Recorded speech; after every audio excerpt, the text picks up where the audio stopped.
today, my dear friends, I want to talk to you about this problem which is the worst of all human suffering. And I stand here to speak on behalf of Deepa and many other girls who have gone through this suffering. Deepa's story represents the harshest realities of life. Deepa dropped out of the school and she began doing odd jobs in the village. But that still was not enough, because they had huge liability to repay off as a family. One day, a man came across Deepa who knew Deepa and her financial condition. And he showed sympathy towards Deepa, and he told her that he would be able to help her find a job in Mumbai in a hotel. Deepa was naive, Deepa was gullible, she didn't have anyone whom she could go and take counseling for. So that prospect of that offer to work in a hotel in Mumbai looked very promising for her. She spoke to her mother and they were convinced. Eventually, Deepa bid goodbye to her family and she went along with the man. Reaching Mumbai, the man brought her to a place. This place. This is Kamatipura, the largest red light district in Asia, and that's in Mumbai. Deepa was sold to a brothel owner in Kamatipura for 5,000 rupees. Yes, Deepa was trafficked. By definition, human trafficking is a trade of humans for the purpose of forced labor, sexual slavery, commercial sexual exploitation, and organ selling. And many a times, let me tell you, the victims are women and children, particularly from the marginalized background. Although, let me be clear that when we talk about sex trafficking, there are people who willingly chose to be in this trade, but there are people who do not choose to be in this trade. And that is like Deepa herself. Life in the brothel for Deepa was not easy. She realized that she's been deceived. She was imprisoned in the brothel. And her life was in mess. Her life changed dramatically. She would be forced to wear clothes to look like an older woman. She would be given pills, and that is nothing but cow steroids that would hasten the development of her body parts. She would be beaten, she would be assaulted. And every evening she would dread, because she would be forced to see customers against her will. So she was forced to take alcohol and drugs to numb herself. And when the brothel owner sees that Deepa is developed and suitable, she would be given to a pedophile customer who would rape her to break her. She would be raped by this pedophile customer while the madam of the brothel would hold her hands and her legs to restrain her. And if she protested, she would be assaulted. If she tried to run away, the pimps would find her out and would drag her by her hair and would beat her again. She would not be given any food. Very often, she would remember her family who's far away, who doesn't even know where Deepa is. They didn't even have the ability to even contact her. Deepa's life was in a mess. On 2008, the Mumbai police conducted a raid across all the brothels in Kamatipura and in Grant Road. Deepa and many other minor girls, they were sent below in a basement. Deepa saw the face of her perpetrators and she saw that these guys, they were fearful of someone. She stood near the door of the basement and she screamed. She screamed for her life. And that scream was heard by the police, who broke open the doors and rescued Deepa and many other girls. After the rescue, Deepa was taken to a government home because the law requires it to do so. But in the government home again, the government home was, a shelter for girls and women from different backgrounds. It's not a specialized care only for the traffic victims. The place is cramped, the place is crowded, and they all live in a very unhygienic condition. So in this situation, the traffic victims are not able to cope up. And Deepa's situation and condition worsened. So Deepa was referred to Oasis Nirmal Bhavan Care. That's a home for traffic victims.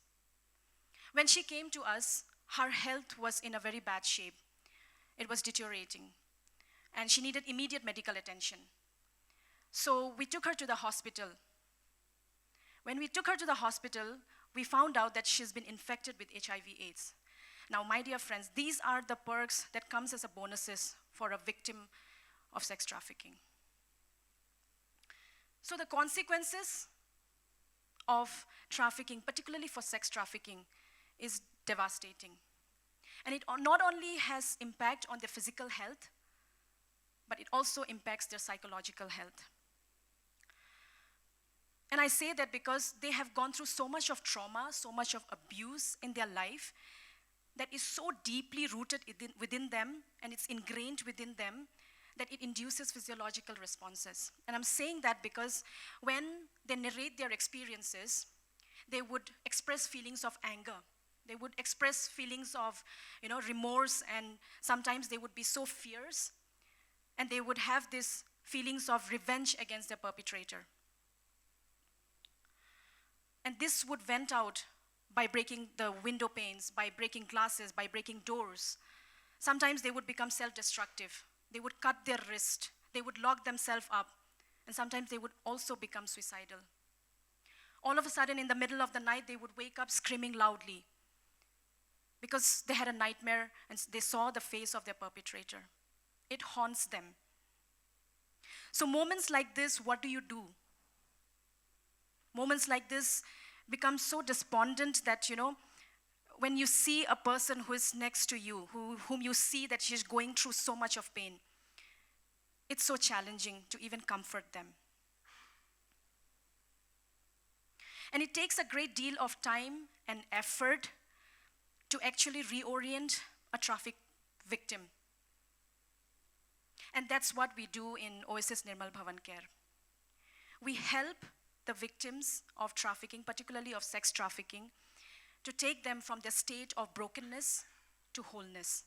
Because all of these girls and women, they have gone through so much of pain in their life that there is a deep sense of despair within them.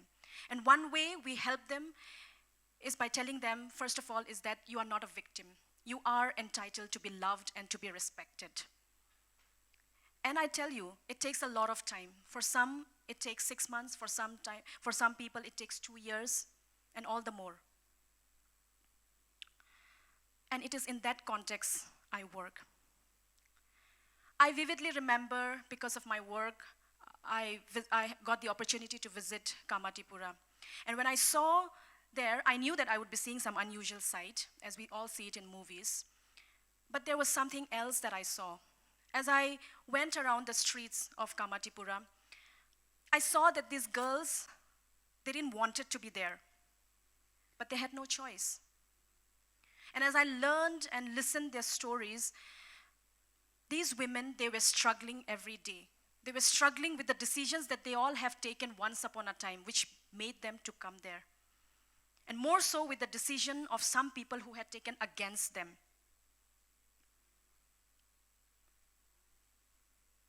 So what can we do? As a grants writer, I study the context of human trafficking. And over the time, I've learned that, while it is important to empower the rescued victim, but it is equally important to understand that human trafficking is a complex problem that is a result of multiple issues, which is social, economic, political factors, that makes a person vulnerable to this issue called human trafficking. And in order to address this, we need to look deeper into all these issues. Now, when we look at the problem of human trafficking, there is a victim. And this person, he or she, is in a disadvantaged stage.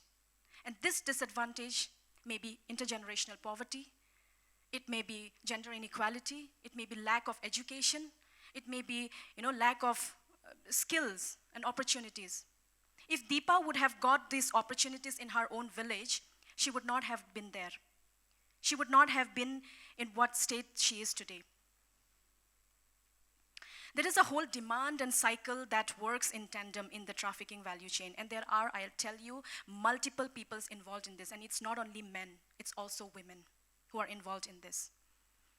And when we talk about trafficker, or the transporter, or the recruiter, they all do it because they have a point of need, and that's money. And another important thing is, when these traffickers, they move out or they are rescued, they are reintegrated back to their families, or they are put in a government homes. Many a times, people, society, you and me, what we do is that, once we know that they are in the sex trade, we don't forget that they were in the sex trade.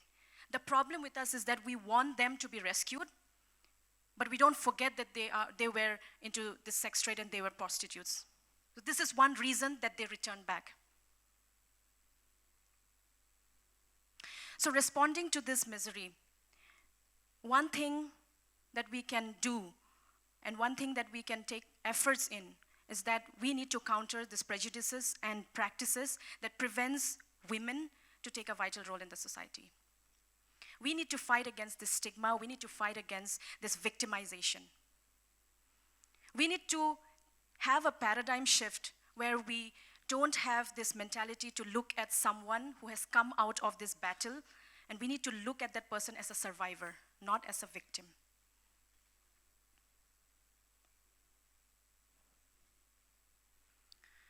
This is Deepa. So fighting her fears, fighting her battle, she learned skills in hairdressing from India's largest hairdressing salon. She did very well in her job, and she even got employed, and she has a franchisee under the same brand. And not only that, today she has her own house in a city like Mumbai, which she bought out of her own savings.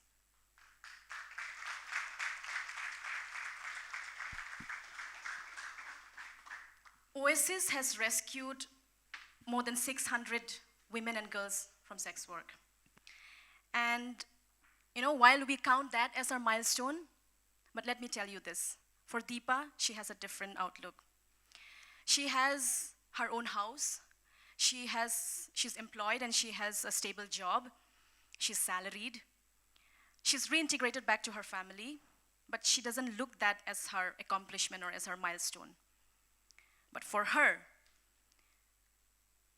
she goes back to Kamatipura and Grant Road, not as a relapse case, but as someone who is an advocate of anti-human trafficking.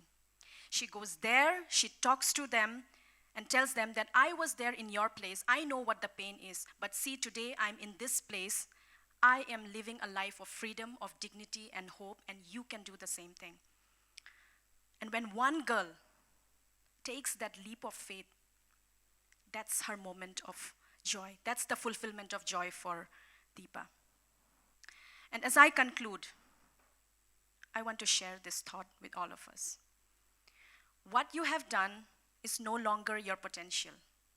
Potential is what you can do, but have not yet done. Thank you.